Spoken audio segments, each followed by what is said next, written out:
8월 23일 중고등부 SFC 영상예배로 하나님 앞에 영광 돌리도록 하겠습니다. 다 함께 사도신경하심으로 우리의 신앙을 하나님 앞에 고백하시겠습니다. 나는 전능하신 아버지 하나님 천지의 창조주를 믿습니다. 나는 그의 유일하신 아들 우리 주 예수 그리스도를 믿습니다. 그는 성령으로 잉태되어 동정녀 마리아에게서 나시고 본디오 빌라도에게 고난을 받아 십자가에 못 박혀 죽으시고 장사된 지 사흘 만에 죽은 자 가운데서 다시 살아나셨으며 하늘에 오르시어 전능하신 아버지 하나님 우편에 앉아 계시다가 거기로부터 살아있는 자와 죽은 자를 심판하러 오십니다. 나는 성령을 믿으며 거룩한 공교회와 성도의 교제와 죄를 용서받는 것과 몸의 부활과 영생을 믿습니다. 아멘. 다 함께 찬양하시겠습니다.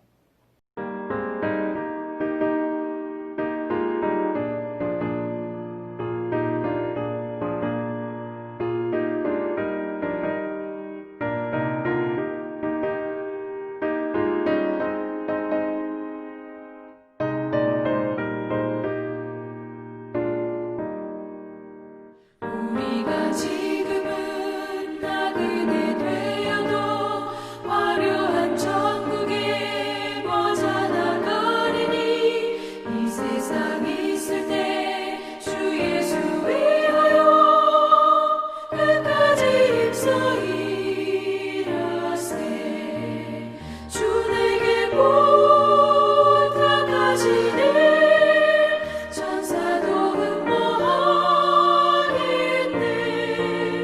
화목해 하라시 구주의 말씀을 온 세상 널리 전하세. 주 예수 말씀이 온 세상 만민들 흉악한 죄에서 떠나라 하시니 이 말씀 듣고서 새 생명 얻으라. 이 기쁜 소식 전하세. 주 내게 부탁하시니 천사도 흠모하겠네. 화목해 하라시 구주의 말씀을 온 세상 널리 전하세.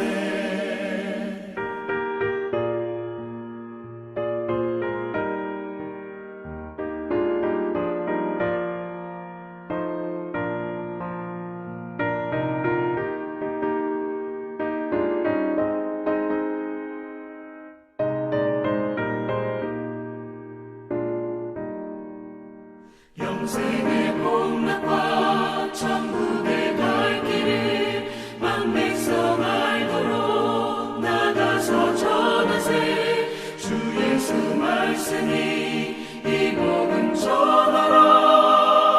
우리에게 부탁하셨네. 주 내게 부탁하시니 천사도 흠모하겠네. 화목해 하라시 구주의 말씀을 온 세상 널리 전하세.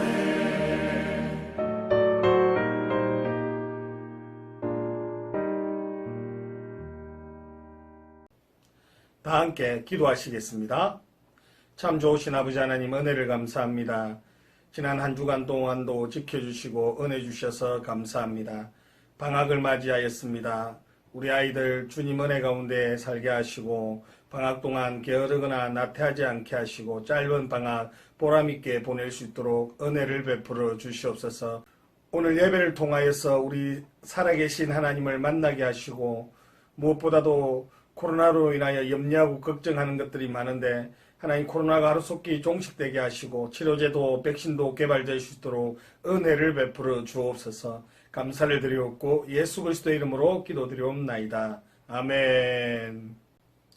다 함께 말씀 보시겠습니다. 로마서 12장 14절에서 21절 말씀 다 함께 보겠습니다. 너희를 박해하는 자를 축복하라. 축복하고 저주하지 말라. 즐거워하는 자들과 함께 즐거워하고 우는 자들과 함께 울라. 서로 마음을 같이하며 높은 데 마음을 두지 말고 도리어 낮은 데 처하며 스스로 지혜 있는 채 하지 말라. 아무에게도 악을 악으로 갚지 말고 모든 사람 앞에서 선한 일을 도모하라. 할 수 있거든 너희로서는 모든 사람과 더불어 화목하라. 내 사랑하는 자들아, 너희가 친히 원수를 갚지 말고 하나님의 진노하심에 맡기라. 기록되었을 때 원수 갚는 것이 내게 있으니 내가 갚으리라고 주께서 말씀하시니라. 내 원수가 줄이거든 먹이고 목마르거든 마시게 하라. 그리함으로 내가 숯불을 그 머리에 쌓아 놓으리라. 악에게 치지 말고 선으로 악을 이기라. 여러분, 영화 밀양이라는 영화를 보신 적이 있는지 모르겠습니다. 2007년도 상영된 영화인데요. 아마 여러분들 못 보셨을 것이라 생각이 되어집니다. 영화 밀양의 줄거리를 잠깐 말씀드리자면, 교통사고로 죽은 남편에게 또 다른 애인이 있었습니다. 그러나 이 신혜라는 여자 주인공인데요. 신혜는 모든 거 부정하며 남편의 고향인 밀양으로 아들 준이와 함께 떠나게 됩니다. 신혜가 서서히 마을 사람들과 친해지고 안정을 찾아갈 때쯤 아들 준이가 사라지는데요. 신혜가 노래방에서 놀다가 늦게 들어간 날이었습니다. 그리고 요괴범이 전화를 했는데요. 아들을 살리고 싶으면 돈을 달라는 요구였습니다. 근데 돈이 없었기에 사실대로 이야기했지만 결국 신혜에게 돌아온 것은 싸늘한 아들의 시체였습니다. 아들의 장례식에서조차 울지 못하는 신혜에게 다가온 것은 약국을 운영하는 김 집사였습니다. 김 지사는 신혜에게 계속 교회를 다니라고 권유하고 결국 신혜는 교회에 나가 모든 아픔을 내어 보이면서 오열을 합니다. 그 후에 신혜는 교회 생활에 전념하게 되고, 그러다가 신혜는 어느 순간 예수님의 사랑으로 이 범인을 용서해 주어야 되겠다라는 생각을 가지고 이 교도소로 찾아가게 됩니다. 근데 서로 마주 앉아서 이야기를 하는데 이제 큰 마음을 먹고 비록 자기 아들 죽인 범인이지만 용서해 줘야 되겠다라는 생각을 가지고 사랑의 마음을 찾아갔지만 이 범인이 너무나 평화스러운 얼굴로 나는 이미 하나님으로부터 용서받았으니까 괜찮다. 떨리는 마음으로 힘겹게 주님의 사랑으로 당신을 용서한다고 말하는 신의 앞에서 범인은 너무나 평안한 모습으로 대답합니다.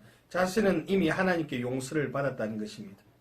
그리고 평안한 모습으로 그 자리를 잃었습니다. 마치 신의 용서는 의미가 없다는 식으로 말입니다. 주님이 자신을 용서해 주셔서 너무나 행복하다고 말하는 범인 때문에 신혜는 분노하게 되고, 하나님에게 분노한 신혜는 하나님을 부인하고 하나님께 도전하는 행위들을 하게 되죠. 그리고 끝내는 자살을 시도하였으나 실패하고 영화는 그렇게 마무리가 됩니다. 여러분, 용서하는 게 이렇게 힘든 겁니다.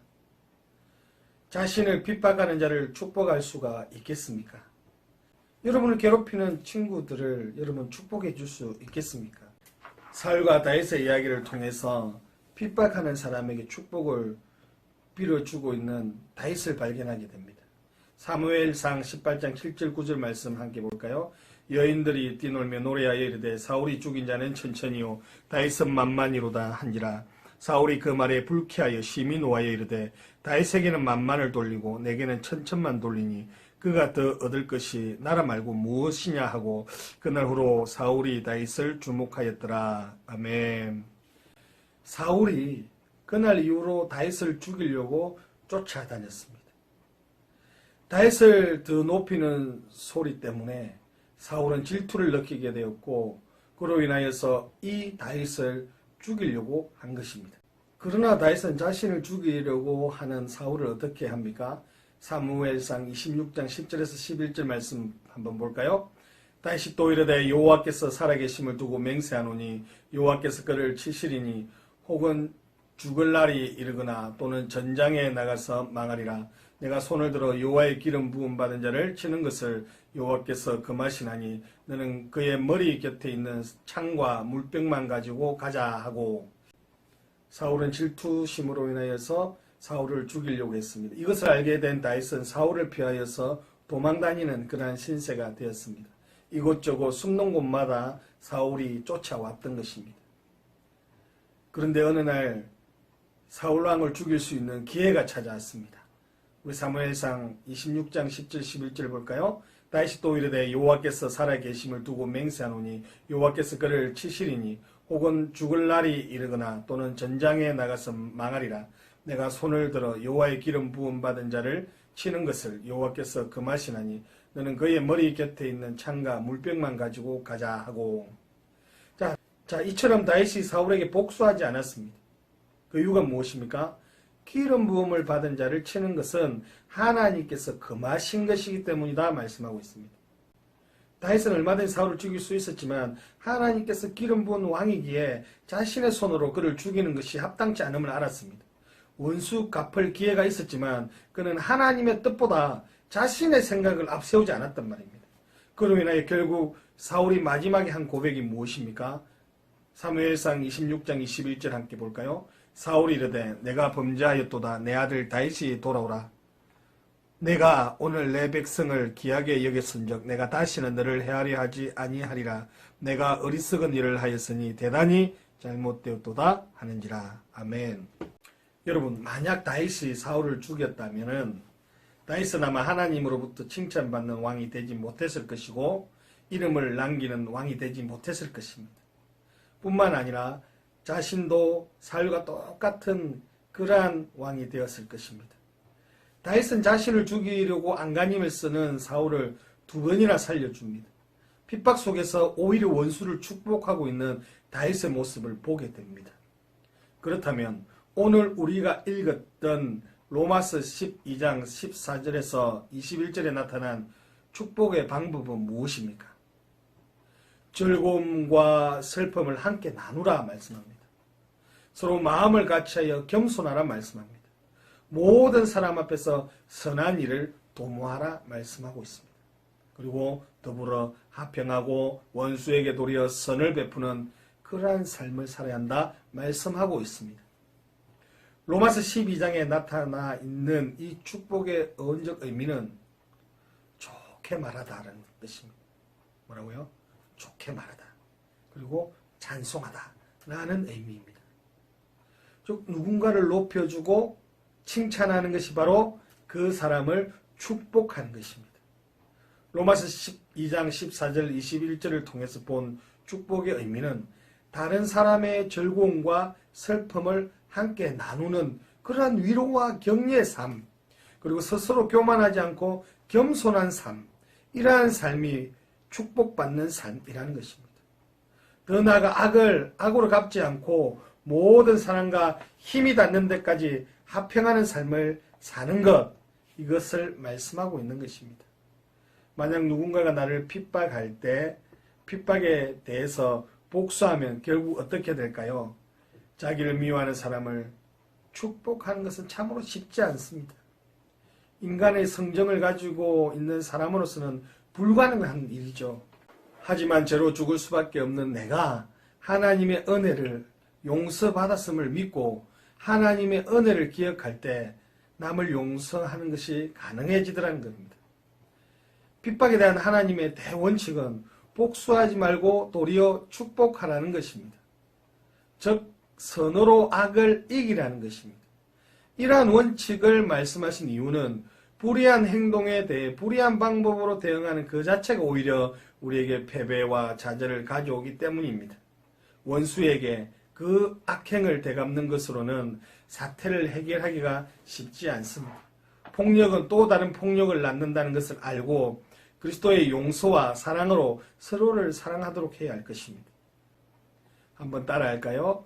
원수를 사랑하고 축복하라. 예, 그렇습니다. 우리가 읽었던 본문 속에서 축복하라는 말은 저주하지 말라는 뜻입니다. 우리의 원수들에게 더 나쁜 일이 일어나기를 바라는 대신에 기꺼이 그들에게 가장 좋은 일이 일어나도록 바라야 할 것입니다. 미움의 말을 하기보다는 우리를 해하려고 하는 사람들 향해 진실하고 선한 말을 하기로 결정해야 합니다. 결국 우리를 삼키려고 덤벼드는 것처럼 느껴지는 이들을 위해서 우리는 마음껏 기도해야 합니다. 그것이 얼마나 힘들고 어려운가 우리는 경험상으로 알지 않습니까? 그런데 우리가 왜 축복해야 할까요? 참 쉽지 않고 어려운 일이지만 이 일을 왜 해야 할까요? 축복은 하나님의 말씀에 기록된 명령이기 때문입니다. 그리고 하나님께서 죄인된 우리를 위해서 예수 그리스도를 주시기까지 용서하시고 사랑해 주셨기 때문입니다. 지난날의 우리의 모습을 돌아보기를 원합니다. 나는 얼마나 자주 악을 악으로 욕을 욕으로 갚았습니까? 여러분의 삶에서 예수님의 용서의 사랑이 그리고 다윗의 원수를 향하고 축복하는 그 마음이 지난날의 우리의 모습을 돌아보기를 원합니다. 나는 얼마나 자주 악을 악으로 욕을 욕으로 갚았나요? 여러분, 우리의 삶에서 예수님의 용서의 사랑이 그리고 다윗의 원수를 사랑하고 축복하는 그 마음이 우리 가운데 얼마나 있는지, 여러분, 우리의 삶에서 예수님의 그 용서의 사랑 그리고 다윗의 원수를 사랑하고 축복하는 그 마음이 우리 가운데 차고 넘